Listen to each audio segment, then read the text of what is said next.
Héroes, les recordamos que pueden reclamar los equipos de traducción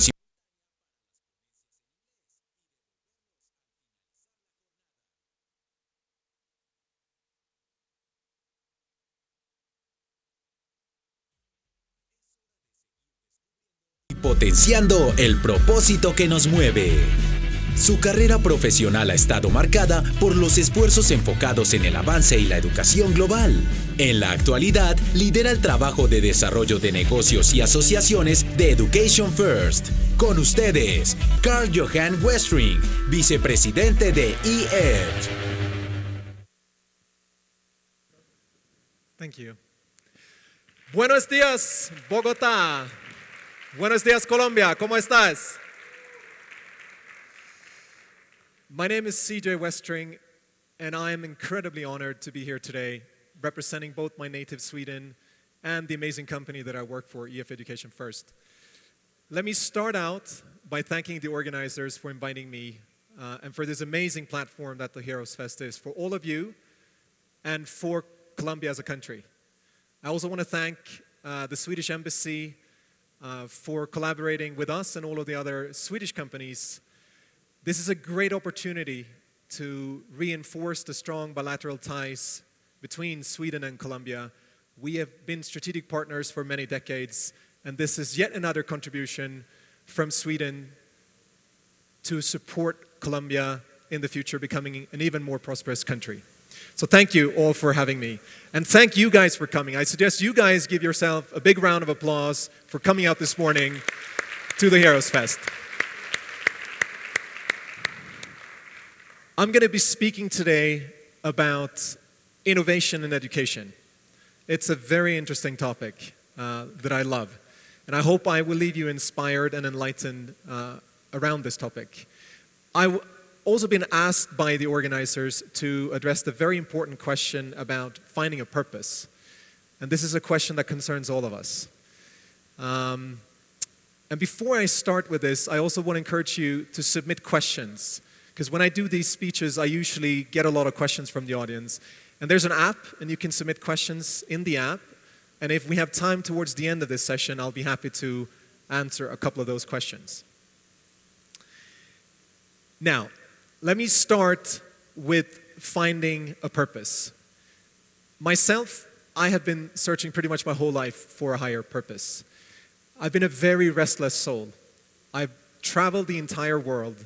Almost the entire world. I've been fortunate enough to visit 150 countries to date. And I've studied in many, many places around the world. I've studied many languages. I've had a very varied background as a career. I worked as a diplomat. I worked as an interpreter and a translator, a PR consultant, an investment banker, a management consultant at McKinsey & Company.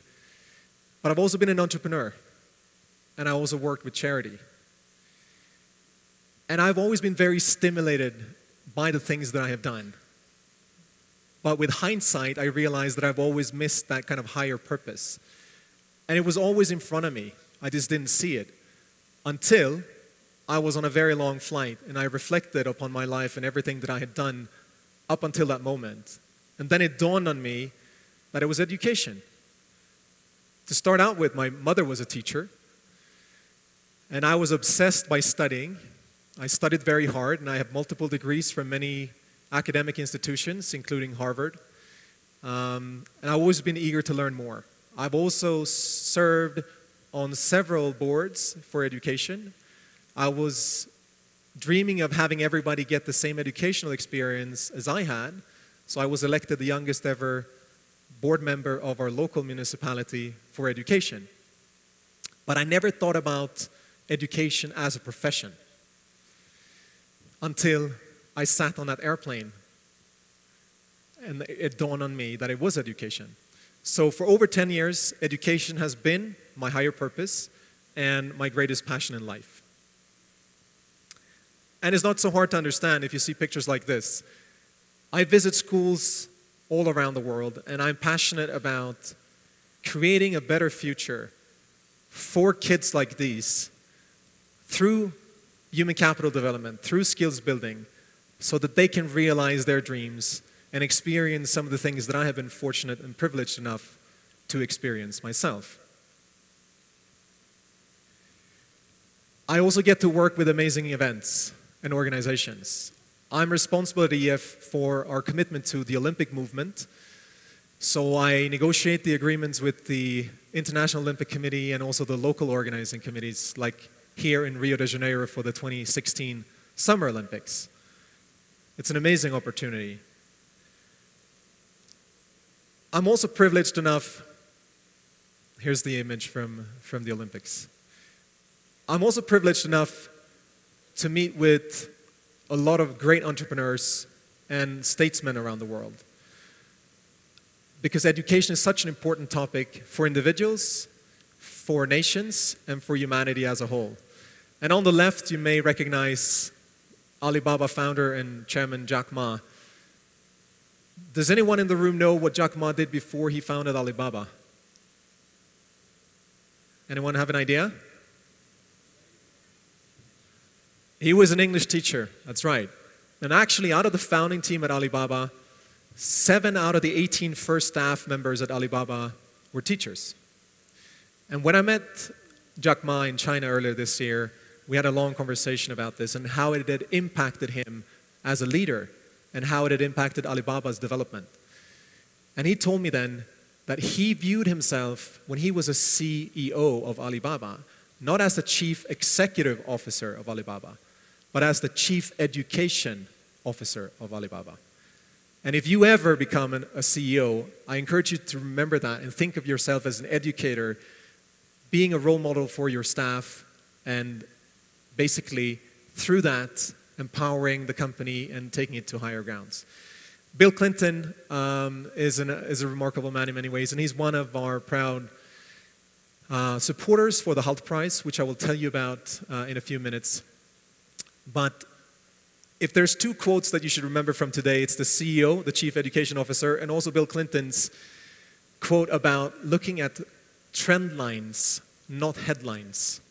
Because there's so many things to be worried about around the world at the moment. But if you look at our history and where we're headed, there's so many positive things that emerge. So please remember to look for the trend lines and not the headlines. So here I am at the Héroes Fest in Bogota, eager to share my personal experiences with you, but also the professional experiences of EF, opening the world through education for over 50 years now. But since most of you, I see a lot of you are students, and you're still trying to figure out your purpose in life, I just want to quickly illustrate that I was not always a poster boy traveling the world speaking at conferences like these. Well, actually, I've kind of always been a poster boy, but not this type of poster boy. I used to be a professional snowboarder. And at a point in life, I actually thought that that was my purpose in life because I wanted to pursue that passion of mine. But then I had a very bad accident and I had to drop my career. And by the way, that also meant that I had to get a haircut and get a new job. So this is just an illustration of whatever you're doing right now may not be what you're doing in the long run and what your higher purpose will be. And by the way, this was pre-Facebook, so that picture is nowhere to be found on the internet, luckily. Anyway, this is what I will talk about today. I will give you an introduction to EF education first because some of you may not be aware of what we do. So I'll talk a little bit about what we do because I think that's interesting for all of you. And then I'll speak about our view on the future of global education. And then I'll give a few practical examples of innovation in education that will hopefully also inspire you. And then I'll address the question of lifelong learning because it's relevant to all of us, to students, to professionals, to everybody. If we stop learning, we may as well stop living. So that's very important and a question very close to my heart. And then at the end, I'll wrap up with some summary points about what I've spoken about and also give you a few recommendations before we leave off. And then hopefully take some questions at the end. So EF, hands up, how many of you know about EF or have heard about EF? Okay, That's great. It's a good starting point. So you probably know about language and so on, language training, maybe courses that we do abroad. But we were founded in Sweden in 1965 by an amazing entrepreneur out of his student dormitory in southern Sweden. And since then, we have grown dramatically to become the world's by far largest private education company with almost 50,000 staff, teachers, and researchers in over 50 countries around the world. We run and operate more than 500 schools of our own, and we have a very strong passion with our mission to open the world through education. We offer a lot of different services. We're very well diversified. We started out with language training, and then we continued to develop different types of educational service. So today, we also operate private boarding schools. We operate the world's largest business school, the Hult International Business School, executive training. We have academic research at Cambridge and a research network with Harvard. And we also have the world's by far largest online school, which we're very proud of. It was originally founded with Apple, and it's always been the largest and most sophisticated in the world with all of these amazing features that you can see. And we use it to train both corporate and government officials, but also private individuals, teachers, and students. We also continue to build new schools around the world. We have amazing facilities, and as I said, we started with language schools, but now we operate also private boarding schools and business schools, undergraduate, graduate, and executive education. Immersion is at the core of what we do at all of these academic institutions. And I will get back to you a bit later in this presentation on the impact of technology on how to create immersive experiences, because that's very, very exciting. We also have a wonderful partnership with the Nobel Museum in Sweden. And I know the brand Nobel is well known to you because of your Nobel Prize for Literature in 1982 and also the recent Peace Prize. We work with the Nobel Museum to promote excellence in research and education. So we've written a book which is available online called Nobel Journeys. It has 10 Nobel Prize laureates, 5 women and 5 men, very important, with gender equality in Sweden. And it tells you amazing stories of how these people were not on top of their class when they were students. They were not inspired to go on to great academic heights and do research until a particular moment. And that moment was typically a teacher that saw their uniqueness and inspired them to go on and study. So we distribute this to ministries of education, to teachers and school leaders, and we ask them all the question, is a future Nobel Prize laureate sitting in your classroom? So great source of inspiration. I encourage all of you to go online and find it and download it and have a read. We're also very proud of the Hult Prize, which is the world's largest. The Hult Prize is the world's largest crowdsourcing platform for social entrepreneurship. Every year, President Clinton announces a challenge to the students of the world. And it's been everything ranging from water supply, to affordable housing, to chronic disease in slum areas, to the refugee crisis last year. And this year, the challenge is on energy. And I know the Hult Prize is present in Colombia. I encourage all of you students to get involved, because it's a wonderful opportunity for you to practice your skills as entrepreneurs, to think about this very important topic, and then to compete with other peers in Colombia and hopefully make it to the regional finals and then in the end to the finals in New York, where you have the chance to secure $1 million for the winning team from the hands of President Bill Clinton, donated by the owners of EF. And here's a short film for you to see a little bit what the Hult Prize is all about.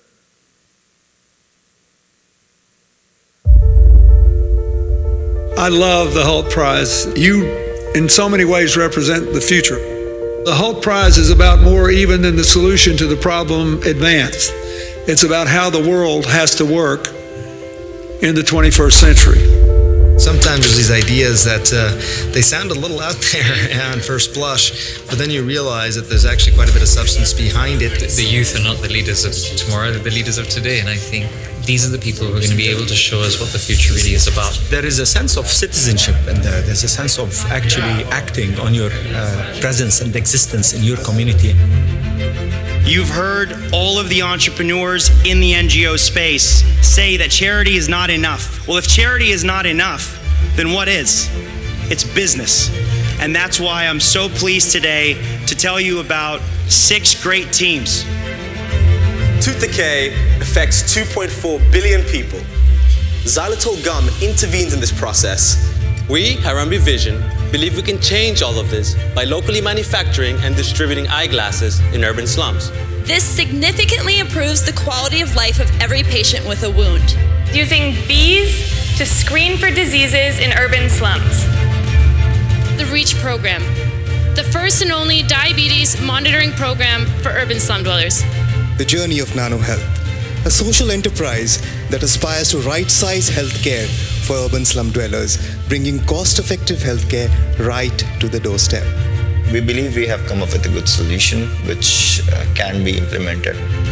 Judges, we'd like to ask you to make your way backstage. Audience, we'll be back with a few closing remarks, and we'll do the presentation of the 2014 Hult Prize.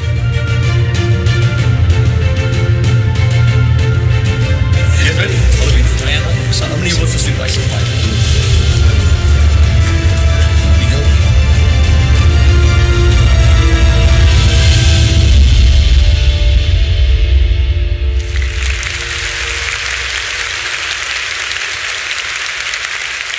The judges have selected Nano Health from the Indian School of Business.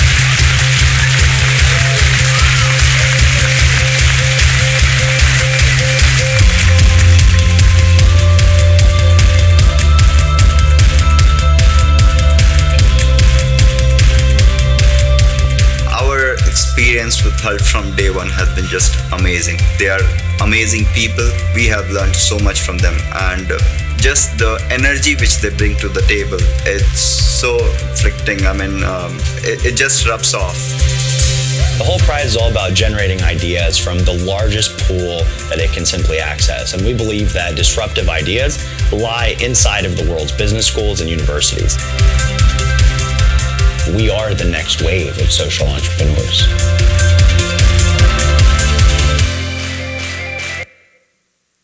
So how many of you have heard of the Hult Prize? Very few. Anyone participating in the Hult Prize this year? Not a single one of you. Guys, get on the website. Start thinking about how to solve energy and provide it to the poorest of the poor of the world. And it will be an amazing learning experience for you and your student teams. We're also very proud of the work that we do with the Olympics. You saw the image from Rio de Janeiro, and here are some of the examples that we did for Rio. We trained almost 1 million people ahead of the games in Rio, including 300,000 volunteer candidates and the hospitality industry and so on. We've been suppliers to 6 Olympic Games, and these are some large-scale projects that we're very proud of and that we would, of course, be very happy to do here in Colombia as well. And speaking about sports, this is breaking news to you guys. Very recently, EF decided to become the only sponsor of a pro cycling team, and not just any pro cycling team. We are the proud sponsors of the team headed by your national hero, Johann, Team Mijo.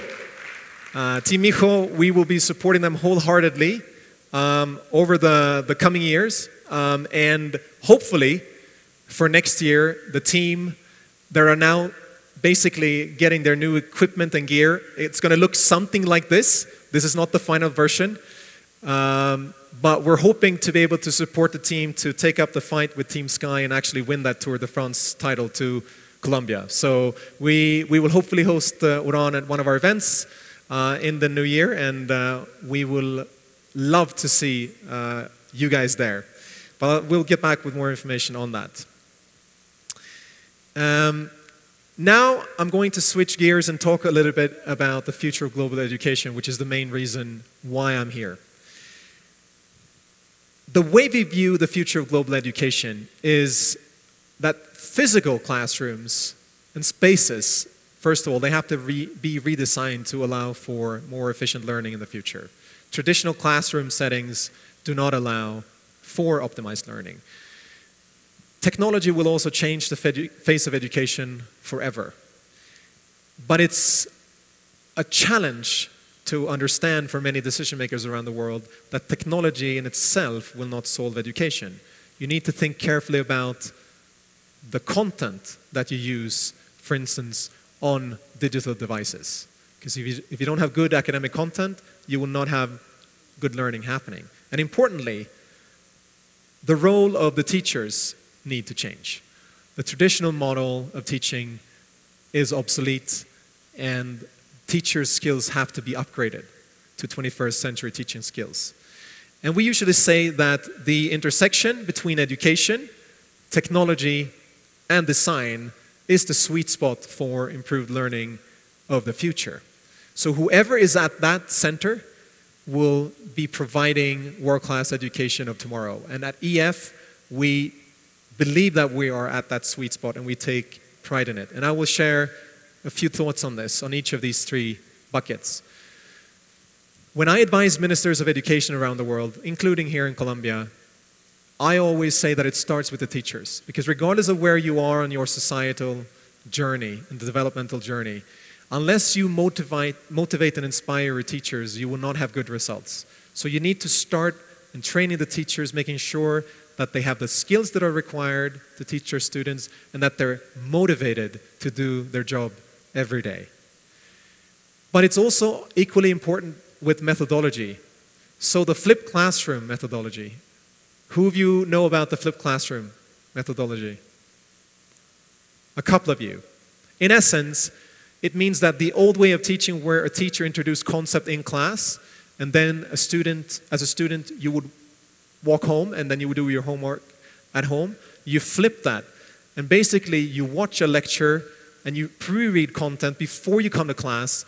And instead of lecturing in the class, the teacher is actually engaging you in dialogue and discussion so that you learn a lot faster. It's been proven through academic research that it's a much better way of learning. When it comes to the design, it's equally important to upgrade the design of physical learning spaces and digital learning spaces. So all of the virtual training solutions that are emerging also have to have great design. This is an image from our Boston, North American headquarters of our office space. And at EF, we actually believe that our staff also need to have good design around them. These are some of our offices around the world, including our China head office, which was voted the world's coolest office to work a couple of years ago. These are some examples of our schools around the world, and as you can see, they're very colorful, they're very inspirational, and we believe that this is an environment where our students can learn more efficiently. But it's also about technology, and you don't see what's up here on the screen. But basically, any new emerging technology is going through 5 distinct phases. It starts with an innovation trigger. So there's research going on and there's an innovation, something happened, there's a discovery. And then you move on to the peak of inflated expectations. And currently, we have a few things up there, like machine learning, autonomous vehicles, blockchain, and a few other things that you hear about every day. Now, all of these big hype things, by the way, this is where venture capital if venture capital gets in here, it's almost too late because valuations are typically very, very, very high. So you want to get in early on this. But then you go through a period of disillusionment. And we have a lot of things that are there at the moment. For instance, augmented reality. People really don't know how to make a business model out of it. But you have virtual reality, which is on the slope of enlightenment and soon will be on a plateau of productivity. If we specifically look at education, here's some examples for e-learning, which may be closer to what you do. You can see that we have gamification, for instance, in the disillusionment stage. Everyone talks about gamifying virtual trainings because it's going to be more exciting. But there's no academic research as to how gamification is actually going to help you learn more. That's why you have this disillusionment, and there's a lot of research being made right now, and we do it at EF as well, because we take it very seriously. You see, mobile learning has leveled out on the plateau of productivity. Everyone's excited about it. There are business models that are working it with Coursera and many other platforms where you can get online training, which is really good. Now, I'll bring about a few examples when it comes to innovation and education. And I'll pick one of our own examples. The EF set, the EF Standard English Test. Has anyone in the room taken the EF set test? A couple of you. Oh, that's good. So the EF set, just to illustrate what I just told you about education, design, and technology. The EF set test is built on years of academic research with the brightest experts in psychometrics, language assessment, and so on and so forth. So it's very robust. A lot of academic research has gone into it. It's incredibly well designed. If you go to fset.org and you experience and you take the test yourself, you'll see it's very clear, it's structured, it's motivational, it's colorful. You'll do the test and you'll not regret that you did it. So it's motivational. So the design helps you get over your kind of threshold to do it. And from a technology point of view, its best practice is a multi-stage adaptive engine. We do millions and millions of tests. We've integrated it with LinkedIn and so on. And it's also very, very, very efficient from a technological standpoint. And here's just a very short clip on showing you what the FSET is all about. When you're learning English, at one point you want to know, how's my progress? What level is my English? How can I get a certified test score? Where will my English take me in the global economy? The EF Standard English Test, FSET, gives you answers to all these questions. As the world's first free standardized English test, FSET gives you more control over your learning. You can take it anytime, anywhere you have internet access. Created by the world's top linguists and assessment experts, FSET tests your English skills in as short as 15 minutes. Get a quick analysis of your level. Track your progress, or get an estimate on other international tests. Your personalized results are available instantly. We've also teamed up with LinkedIn to help you show the world your English skills. When you're feeling confident, add your FSET score to your LinkedIn profile. All this available for free at fset.org. Brought to you by EF Education First, 50 years of opening the world through education. So for those of you taking notes or trying to remember some of the things that I say, remember the CEO, the Chief Education Officer, remember the trend lines, not the headlines, go and take the EF-SET test today or as soon as possible because it's good for you to understand where your English proficiency is. And speaking about technology and innovation in education, the test that you will take currently tests 2 of your skills. So language skills, you have 4 skills, 2 passive skills, reading and listening, and 2 productive skills, speaking and writing. The test currently will assess your reading and listening, your passive skills. We, of course, at EF offer also assessment of speaking capabilities and writing capabilities. But that currently requires that our teachers are at the other side to listen to you when you speak and give you feedback. Our teachers need to read your submitted answers to provide you with a test score for your written assignments. But with the emergence of artificial intelligence and machine learning, this will be possible in the future to also do automatically. But that is a process where we are spending a fortune every year, and many other companies around the world are doing it for other purposes. But we will get there. So the EF-SET is an example of cutting-edge today's technology, but it's also an aspiration of getting something even more profound done so that anyone around the world can take a world-class English test free of charge, assessing all of your 4 skills and not just the 2 that we can do at the moment. Speaking about artificial intelligence, this is fundamentally changing the way we as a company operate. And that's why we invest millions and millions of dollars every year into research about artificial intelligence. Artificial intelligence will create a bridge between the physical world and the digital world. That is being enabled by the emergence of the Internet of Things. Sensors all around us are being connected. Big data analysis is available, and the emergence of all of these technologies that you can see here on the screen that are either currently out there working or being developed, like text-to-speech, speech-to-text when it comes to language, language identification, which language is it? You probably use Google Translate that can identify automatically which language it is, and so on and so forth. But you also have at the bottom very important visual, audiovisual references with augmented reality and virtual reality. To understand how important this is and the profound impact this has on education, just think about the rapid pace that artificial intelligence is developing. I assume most of you have, or many of you have an iPhone. How many of you have an iPhone? Okay, and the rest of you go Android. How many of you use Siri? Okay, quite a few. I mean, almost half of the iPhone users are using Siri. If you think about your Siri experience today, it's a lot better than it was yesterday. In fact, Siri kind of doubles its functionality and service every 9 months. So if you're happy with it today, it was clunky when it was launched, it's getting better and better. Think about what it can do for you in 9 months. Think about what it can do for you in a couple of years.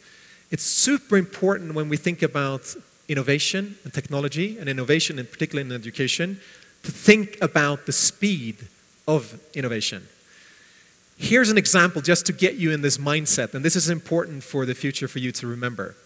Think about Maracanã in Rio, the football stadium. And imagine for a second that you can pour any amount of water into the Maracanã stadium. You start by dripping 1 drop of water into the center of the pitch. 1 minute later, you drop 2 drops. Okay, so you double the amount of drops that you drop. After 2 minutes, you drop 4 drops, so you double again. So after 2 minutes, you have a total of 4 plus 2 plus 1. You have 7 drops. And then you continue every minute just to add double the number of drops that you previously added a minute earlier. Think about it for a second. How long do you think it takes to fill the entire Maracanã stadium until the water floods the top roof of Maracanã? Anyone dare to have a guess how long it's going to take? 3 days? Any other guesses? 1 day? It's getting better and better, guys. You can hear where the trend is developing. I'm not kidding. You do this every minute, you double, you flood the entire stadium in 50 minutes. 50 minutes, guys. Can you guess after how many minutes the water is knee-high on the pitch?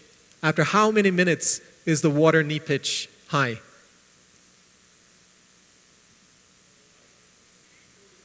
We have some good mathematicians in here. So it's after roughly 45.5 minutes. So basically, if you're sitting and watching trends go by, you should have this image with you that we are currently in a development phase of technological innovation that's so rapid that it's incomprehensible for us to understand. If you look at that first drop and a couple of drops at the middle of the pitch, that the whole stadium will be flooded. So I encourage you to think about this. Get this into your mindset when it comes to technological innovation for future opportunities and for your own careers. But what does it mean for us as an educator? Well, it means a whole lot. It actually means, with the rapid development in artificial intelligence that I told you about, the bridge between artificial, so digital, and physical will be bridged very quickly. So a lot of the things that we cannot do currently in artificial intelligence, we will be able to do in the future. A lot of these things have been done already. So chess, games of different kinds, but in the future, you will actually see artificial intelligence providing us with the opportunity to have books being written and science being created, which is an amazing opportunity for mankind, but it also poses some challenges. But when it comes to education, it's a wonderful gift because it will allow us, remember the immersion part that is so important of the DNA of EF, we can enable our students to have immersive experiences, be it language training, be it higher education training, without traveling places. And you can start out, of course, by remembering, reinforcing. You know about learning, it's all about remembering what you've done. So through artificial intelligence, we can bring people back to where they were and remember what they were taught and then increase their learning and their skills through that. But amazingly, we can also give this opportunity to people who cannot afford to travel abroad. And that's something that's very close to my heart, to level the playing field for everybody. And think about your own country for a second. There's been a conflict that's been going on. There's so many people in this country that needs training. And this is a wonderful opportunity, with the help of technology, to provide world-class training to people that cannot get access to world-class training currently because there are no resources available. So now a couple of points on the importance of lifelong learning to finish off my talk. The skills bottleneck is something that most countries are struggling with. So when I advise ministers of education, I usually show this image. It tells you that the educational system is generating graduates that don't have the skills that are required in the 21st century. That poses a huge challenge for society and for the economy. Because what that means is that you have growth sectors of the economy. It could be tourism, it could be IT, could be energy. They are screaming for talented people, but they don't have the people with the right skill set. So what you have to do as a country, you have to train people, you have to administer vocational training programs. That's costly on the one hand, and secondly, you're taking productive people out of the economy that could produce value to the economy. So that's why it's important for the educational system to be in touch with the private sector and the public sector and bridge that gap and understand what the skills are that are needed in the economy.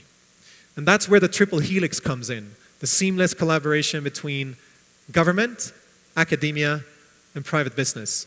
And for those of you who attended the great panel debate yesterday on the triple helix, you heard some more about the importance of this and what the different stakeholders can contribute with. Some of the skills that I encourage all of you to think about are the following, the 4 C's. Communication, critical thinking, collaboration, and creativity. Those are some of the most important 24th century skills for all of you to master if you want to be successful. Because research shows that if you excel at these things and other soft skills, you have a much better chance of securing that job of yours that you were pursuing or having a career change. If you have these skills, it's easier for you to adapt and so on and so forth. These skills, they're not so easy to acquire. It's a cultural thing as well. So that's why the educational system needs to build these skills into the curriculum. At EF, for instance, our entire business school, the Hult International Business School, is focusing on soft skills rather than hard skills. We fundamentally believe that in the future, hard skills will be a commodity, meaning accounting and finance and many other skills, you can study them online and learn them, and in many cases free of charge. But the soft skills, these skills, and how to be a good presenter, how to negotiate a deal, all of these things that really matter on a daily basis on the job, they're very important for you.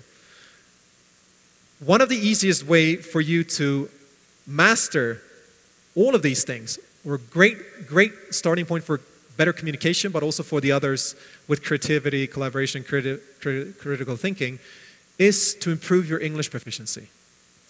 And we publish annually something called the EF English Proficiency Index. It's a ranking of 80 countries around the world. And currently, Colombia, as you can see on the country, is marked here. You can see it's a yellow color. This is better than some of your neighboring countries, but it's also lagging some of your neighboring countries. Why is this important, you may ask, on a national level? Because surely you agree it's important for all of you as individuals, but why is this important on a national level? Here's why. We have seen through a lot of statistical analysis that there's a strong correlation between English proficiency on the one hand and several macroeconomic and social indicators on the other. So there's a correlation between English and gross national income per capita, ease of doing business, and human capital index, or human development index. So in other words, the better the English, the better the potential for future prosperity of a country. We're not saying English is solving it all, but it's a great starting point. And it's a low-hanging fruit for any country, and in particular for Colombia, with its huge potential. If you improve your English proficiency here in the country, you will have a great chance of creating more jobs, being more innovative, because there's also a correlation between English proficiency and innovation. In this case, the better the English, the more researchers per million people, or the higher the expenditure as a percentage of GDP on R&D. So there's a close correlation. Now I'm getting to the summary of my talk and my also recommendations to all of you, my personal recommendations to you. So here's some of the key points that I mentioned. Apart from, yes, the Chief Education Officer, the trend lines, not the headlines, and also the EFSET test. The intersection of education, technology, and design is a sweet spot for the future of learning. So whatever learning experience you intend to get, make sure that all of these boxes are ticked. Are the teachers great? Is it based on a modern methodology? Is the design of your learning environment good? Is the design of the online content that you access good? And then again, technology will change. The type of education you have today will not be the same education that you have tomorrow. So this is just be on the lookout for new ways of learning in the future. And with my practical example of the Maracana Stadium, think about the rate of innovation that is increasing so rapidly. It's an exponential growth, and that poses both challenges, but it also offers unprecedented opportunities for all of you. And finally, lifelong learning is key for both individuals and for the society as a whole. We know there's been a lot of great things done in Colombia with different institutions. SENA is providing amazing opportunities for both public institutions and private companies. And there are many other examples in Colombia. And we as EF are also happy to contribute to large-scale training programs in Colombia to allow for better lifelong learning. Now, recommendations on how to find that higher purpose of yours. And this is not easy. This is very, subjective, what I'm going to tell you now. But these are some advice that I have been receiving over the years. And as I identified my own higher purpose, I've gone through this list and it's actually helped me a lot. And I've given this advice to many of my mentees. I'm fortunate enough to be a mentor to many people, students and young aspiring business professionals. So first and foremost, ask yourself what makes you excited and what drives you forward. What is it that ignites the engine within? Because if that engine is not fired up, you will never have kind of identified your higher purpose. Identify your relative strengths and focus on continuing to improve those. I used to work in professional services firms where the professional feedback was always, you're not good at this. Think about this, go and fix this. Instead of focusing on all the amazing things that I and other colleagues did. So identify your strengths, be proud of them, Spend more time and energy on those. Expose yourself to new ideas and innovations. There's so many cool things that will happen in the future. And if you step back for a moment and think about all of these things, and also expose yourself, jump, make a leap of faith, it's going to help you. Be open to change and continue to learn. So never close a door. Always be open-minded and continue to learn. Challenge yourself and leave your comfort zone. I have experienced extremes in my life. And the extreme point is not always good. It's great for a while. It's great for an aha moment, an experience. But at the end of the day,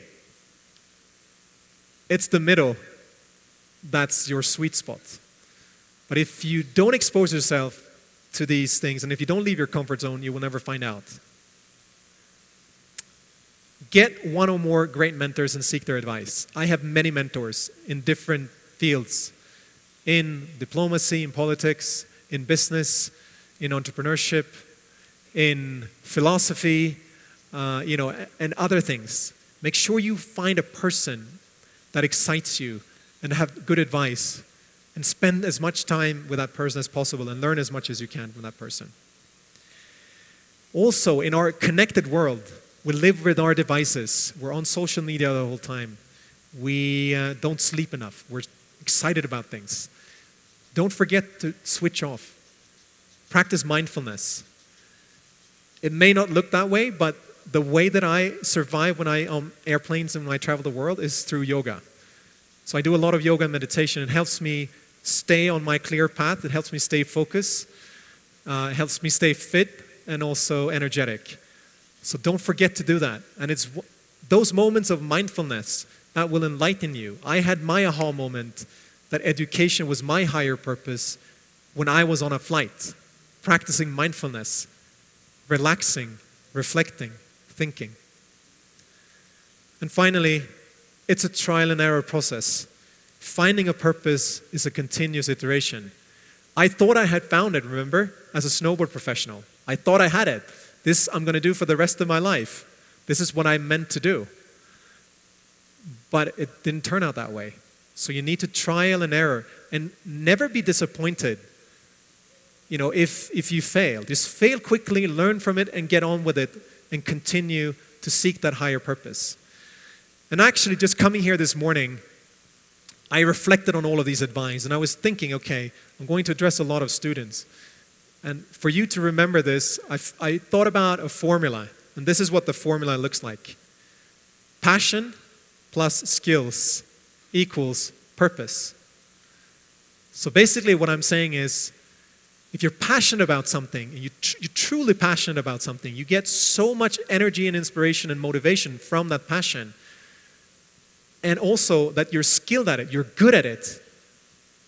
If you combine the two of those, passion, which is very heart-centered, and skills that is very brain-centered. If you combine the two of those, I think you have found your higher purpose. It's a wonderful opportunity. So think about it that way. It has helped me, at least. Any big decision that I've made in life, I've always tried to kind of both check in with my heart and my brain. I have been almost accepting job offers, thinking only with my brain, saying this is a great career step. But then I ask myself, how do you feel about it? Are you excited about it? Is that a great company culture? Is that ethical business? And then my heart says no. Or I've jumped into relationships or done other things because I've been too passionate about it and not thinking enough about the consequences. So again, passion plus skills equals a higher purpose. So with those recommendations, I hope that you will be able to find your purpose, because once you do, you can just get in line and get ready for that better future of yours. And finally, my last recommendation for you is to travel the world, if you can. Because as this quote suggests, if you go more places, you'll have more input into your trial and error process. You'll learn more and you'll have a higher reason or better opportunity to find your higher purpose. And who knows, artificial intelligence may actually help you travel abroad and have immersive experiences sooner rather than later. Thank you all for your attention. Muchísimas gracias por su atención. Thank you.